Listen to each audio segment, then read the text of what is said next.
Mitch had a great conversation with Kelly Poppinga. How are the defensive ends? I feel like that group is kind of underrated coming into where there's a lot of potential there. Batty, of course, kind of seems like the headliner, but there's a lot of options there, it seems like. Yeah, no, I feel like we're extremely deep. I think we have a really good, as far as depth goes, we got a lot of really good experience with the veteran guys, with Isaiah Bagna and Tyler Batty and Logan Latui, and I really like those three guys a lot. And then you got that kind of next crew that just all got recruited in here, just came home off a mission, and then you got a group in the middle right there with like Bodie Schoonover. Yeah. I just feel like it's separated, and there's different tiers there. As this group goes to have a great senior year with those three top guys that I just noticed or I just mentioned, and then somebody else is going to have to step up. Usually there's a rotation of 4 or 5 guys, and and I'm not saying that those other 3 guys, man, they got to still earn it too as well. But I feel great with just where everybody's at. Sonny Tualu, who just came in from Citrus JC, has been tearing it up. So I really look forward to seeing what he can do once we get into pads. And Bill Pua, who just came off mission, he looks great. Ephraim Asiata has looked great, and so I'm excited about Kini Fonohema that's coming in. So it's way different than a year ago. The depth is way better. And it's just, I think you expect that a year in the program, a year with recruiting and how that all develops. You mentioned Tuala. Is he going to play D-end or could he be a D tackle? Because he's kind of got there a little bit more weight since he got to he's the a program. big kid, but he's right at the right weight where I think we're going to have him at D-end, and he's freaky athletic now, and it's now putting everything together. And like when I say this, people are going to whoa, coach, that's high expectations, but he's athletically very similar to Ziggy Ansah. Very explosive off the ball, very strong. Now it's just learning the game. He's only played really 1 year of football, but as far as a starting point where I got Ziggy compared to Sonny, it's completely different. I didn't have to teach this dude how to put his pads on, right? So it's exciting. I'm excited to see what he can do. Well, it's interesting when you say that. I mean, I remember those practices. I think it was 2010. You were on the staff, or maybe 2011, but you're telling media reporters, "Hey, this is Ziggy Ansah. He could play in the NFL." You're going, "Who's this guy?" He's not, but clearly Sonny's got the talent. I mean, the just watch his highlights, you can see it. Tyler Batty, where does he have to maybe take the next step? I mean, it seemed like it was kind of like he was ready to move on, but he comes back for another year after a 5-win season. Where does he have to improve to not only maybe help his NFL draft potential, but help this team too in this defensive line? Yeah, I think a lot of it's going to be him just being consistent in his play. Like, he did a lot of really good things last year, but there was some inconsistency too as well, and he knows that. Little things like pad level and playing with tight hands when we're striking in the run game, and then in the pass rush game, just really finishing sacks and just opportunities when he gets to the quarterback. But Tyler's very polished, very hard worker, high effort, high motor. I mean, you saw a bunch of big hits from him, I'm sure, even on special teams. And so, just little subtle things that I think he can fix and he will fix.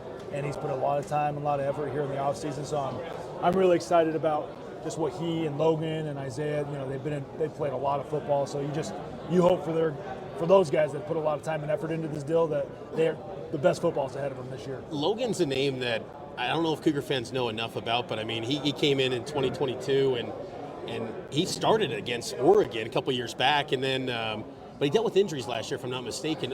What do you like about Logan and maybe his talent, what he brings? So he was hurt at the beginning of last year, and then came in, and as the season went on, his role just got bigger and bigger and bigger, and I trust him. He's physical. He knows what to do. He's explosive off the ball. He looks way better than he did a year ago. So I think Cougar fans are gonna like that combination of him and Tyler Batty, or him and Isaiah Bagna, or Isaiah Bagna and Batty. And so it's just, there's that little combination that we can do, and they all kind of do different things. But then I'm anxious to see who the other guys are going to be that are going to step up. And so, it's going to be fun, and it's going to be competitive, and that's what you want. The thing that last year was really, I felt like we had 2 or 3 guys that had played a little bit, but not really played at a high level consistently. And I just think these guys, through spring ball, man, I think all 3 of those guys had great springs. And then that young group really came along, especially at the end. So it's exciting. So there's a lot to still be done, but at this point, I'm excited about it. The final week of spring, I noticed during the media observation, I know there's situational stuff, but we haven't mentioned his name yet. It's Blake Mangelson. He's playing a little bit of the interior. Yeah. Is he not going to be with the DNs? Is it? Yeah, there'll be some certain situations where he will play a little bit of DN, but yeah, he's primarily made the switch to D tackle. He's almost close to 280 right now, so he's put on near 25 pounds from last season. So yeah, it's a change that I think fits Blake better, especially if he wants to get to the next level. But it helps our team as well and gives us more depth at the D tackle position, which we didn't have a ton of depth at. Special teams, I wanted to get a few thoughts on that. Kicker Will Farron was, I thought, really good last year. That clutch kick against Oklahoma State, his time expired. He comes back. Punting situation, though, you got to replace our NFL guy, Enrico. What's kind of the situation there at punter with Vanderhaar and Rico's brother? Yeah. So I loved Will from last year. His touchback ratio was really high, one of the best in the Big 12 on kickoffs.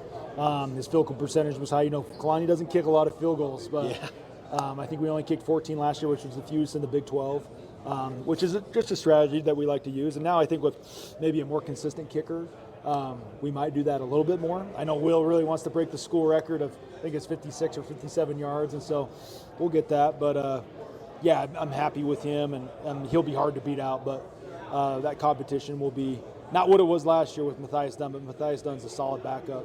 And then as far as the punting goes, Sam did a great job in the spring. Rico got a little bit banged up, had to miss a bunch of practices at the end, but back at it again in the summertime looking good. So that competition will continue, very similar to what we did in the kicking game last year. Probably a week before the first game, before the Southern Illinois game, we'll announce a starter and just let those guys compete throughout the whole entire fall camp and see where it goes. What do you look for in a starting punter? Is it just simply the distance, or is there more nuance to it than what we're looking at? There's location, there's hang time, there's a distance that we're looking for. Typically, like if you're you want the yardage to match the seconds. So if it's a 45-yard kick, you want a 4 or 5 hang. Pretty simple like that. If it's a 40-yard kick, you want about a 4-second hang. And so that was the thing with Ryan a year ago. Rico, man, he could boom it, but there was times where the hang time didn't match the distance of the kick. And so, we worked on that. We got better as the season got on at that. But I think these guys, that's been emphasized a lot more to them this year. So I think we'll be better at that. Maybe not have the big booming kicks that Ryan could have. That were real, crowd pleasers at times, but yeah, I think those guys all give us a great shot, and to help us be multiple too as well. And so that's what I want to be in the punt game, try to be multiple and try to, keep the punt return team on their toes, trying to limit punt returns as much as we possibly can, and I think those two guys give us a great shot to do that. You bring up your return specialists, player leaves for the portal, Nyberg, and where do you go in that direction? Who could be maybe just some candidates in the mix to be a return specialist at punt return and kick return? Yeah, so Parker Kingston finished the season last year having a really good season, especially gets the big return against Oklahoma that set us up. But then, huge.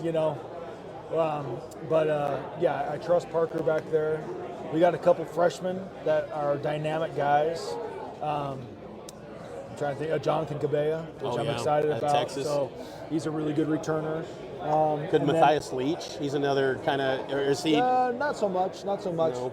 I don't know if we trust him as much. I think Jonathan has a little bit more better ball skills, but Jonathan, and then we in the springtime we're training Chase Roberts back there, more of just a true catcher. He catches the ball really well.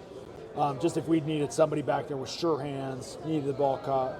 And then Keelan Marion, going to continue to develop him. And then, I'm forgetting his last name, but Pokaiawa Hunga. Yeah, him as well. But he's got a ways to go. I think he's eventually going to be really, really good. But kind of a Reno Mahe type of guy. Really excited about him, especially on offense. But I think he'll develop into a punt returner too as well. I wanted to circle back last thing for you, Kelly. Appreciate the time. The defensive ends. It feels like the Big 12 is a lot more physical league than maybe I gave it credit for watching these games up close. How does maybe just the physicality, the toughness of this group, how does it? I don't know how to phrase it, but maybe level up this year, year 2 of the Big 12. Yeah, I think that one thing that's a trademark with Coach Hill is he wants physical, tough, defensive football, and so we don't shy away from the way that we practice. And I think those guys have gotten more physical, have gotten more polished in playing the run, especially the way that we want to do it. And so, as far as just the defensive end play goes, I think we'll see some big steps that way, and we'll be more consistent in stopping the run. And ultimately, I would say if you had to say what was the ultimate issue from a year ago, is just the consistency of stopping the run. And like you said, the physicality of the offensive line, the physicality of the running backs in the Big 12.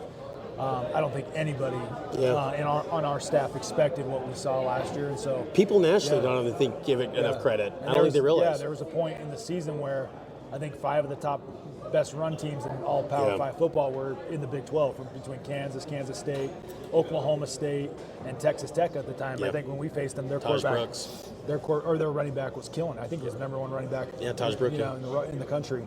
And then later on, it became the kid from Oklahoma, Ollie Gordon. But anyway, it'll be a major emphasis, and it works great because our offense wants to run the ball better. We want to stop the run better, and so that ultimately I think will help us both accomplish